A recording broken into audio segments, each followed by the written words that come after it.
Assalamualaikum warahmatullahi wabarakatuh.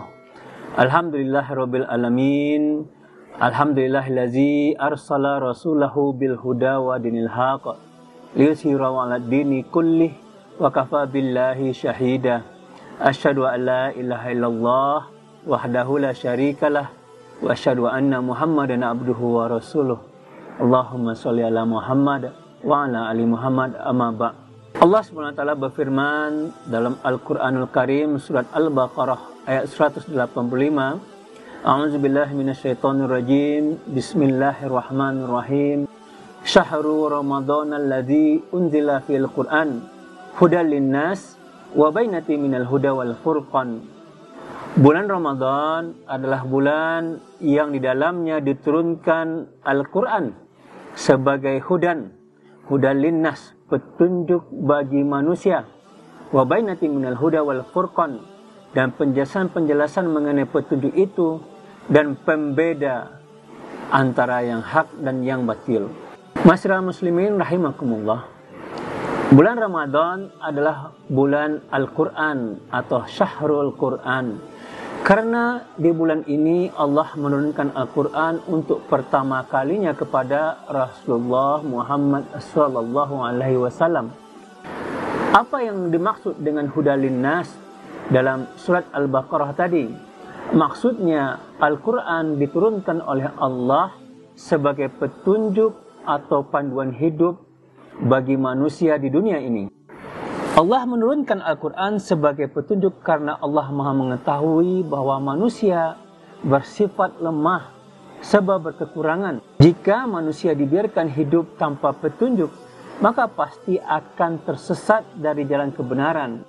Karena keterbatasannya manusia tidak akan mengetahui apa yang terbaik bagi dirinya dan masyarakatnya kecuali setelah mendapatkan penjelasan dari Allah Subhanahu wa Ta'ala. Jika aturan hidup diserahkan kepada manusia, maka akan terjadi pertentangan, perselisihan, dan perbedaan antara satu manusia dengan manusia yang lainnya.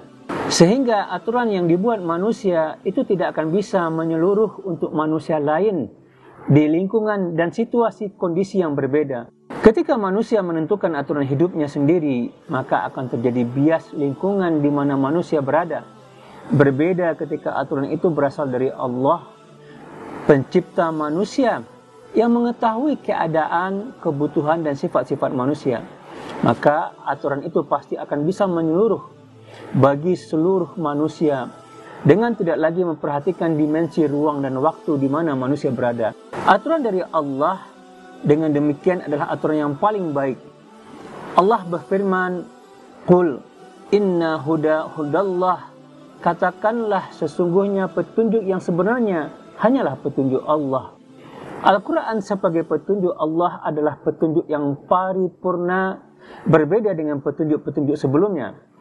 Jika petunjuk sebelumnya masih terikat dengan dimensi ruang dan waktu, maka petunjuk Al-Quran adalah petunjuk yang berlaku bagi seluruh manusia di dunia ini dengan tidak memperhatikan perbedaan situasi dan kondisi. Jika petunjuk sebelum Al-Quran adalah petunjuk yang bersifat parsial, maka Al-Quran adalah petunjuk yang bersifat universal. Allah SWT berfirman, "Inna hazal Qur'ana yahdi lillati hiya aqwam." Sesungguhnya Al-Quran ini memberi petunjuk kepada jalan kehidupan yang lebih lurus. Islam telah menetapkan bahwa petunjuk Al-Quran tidak bisa dirasakan nyata dalam kehidupan jika Al-Quran hanya sebatas dibaca dan dikaji tanpa diamalkan. Dengan kata lain, jika umat Islam hanya mengambil Al-Quran sebagai nahiyah ruhiyah atau aspek spiritual saja, maka keberadaan Al-Quran sebagai petunjuk tidak akan terasa nyata dalam kehidupan. Petunjuk Al-Quran baru akan terasa dan nyata jika Al-Quran dijadikan sebagai sumber undang-undang resmi dalam kehidupan. Inilah yang disebut dengan nahiyah siyasiyah atau aspek politik dari Al-Quran. Di bulan Ramadan ini atau di bulan turunnya Al-Quran ini, marilah kita bertanya kepada diri kita, sudahkah kita menjadikan Al-Quran sebagai satu-satunya petunjuk dalam hidup kita? Sudahkah kita berupaya mengamalkan Al-Quran dalam kehidupan yang nyata? Masyarakat muslimin rahimakumullah, Sebagai penutup, marilah kita renungkan firman Allah Subhanahu wa taala dalam surat Al-Baqarah ayat 121.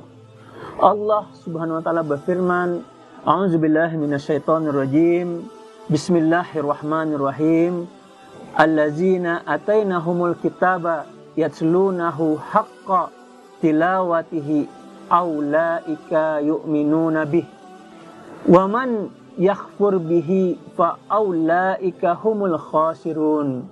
Orang-orang yang telah kami berikan Alkitab kepadanya, mereka membacanya dengan bacaan yang sebenarnya. Mereka itu beriman kepadanya. Dan barang siapa yang ingkar kepadanya, maka mereka itulah orang-orang yang rugi. Ayat ini menjelaskan bahwa yang benar-benar mengimani Al-Quran adalah orang yang membaca Al-Quran dengan sebenar-benarnya, yakni tidak sekedar membaca tetapi diteruskan dengan mengamalkannya. Ibnu Mas'ud berkata tentang ayat ini, Wallazi nafsi biyadih, demi zat yang diriku dalam genggamannya, sesungguhnya makna membaca Al-Quran dengan sebenar-benarnya adalah ayyuhilla halalahu wa yuharrama haramahu, menghalalkan yang kehalalannya dan mengharamkan keharamannya. Membacanya sebagaimana Al-Quran itu diturunkan, tidak merubah kata-kata dalam Al-Quran dari tempat-tempatnya, dan tidak mentakwilkan Al-Quran dengan penakwilan yang menyimpang. Fa'tabiru ya ulil absar lalakum turhamun. Wabillahi taufiq wal hidayah. Assalamualaikum warahmatullahi wabarakatuh. Allahu Akbar, Allahu Akbar. Allahu Akbar,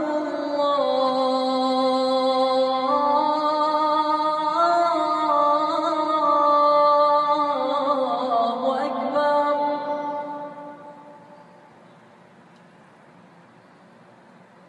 Asyhadu an la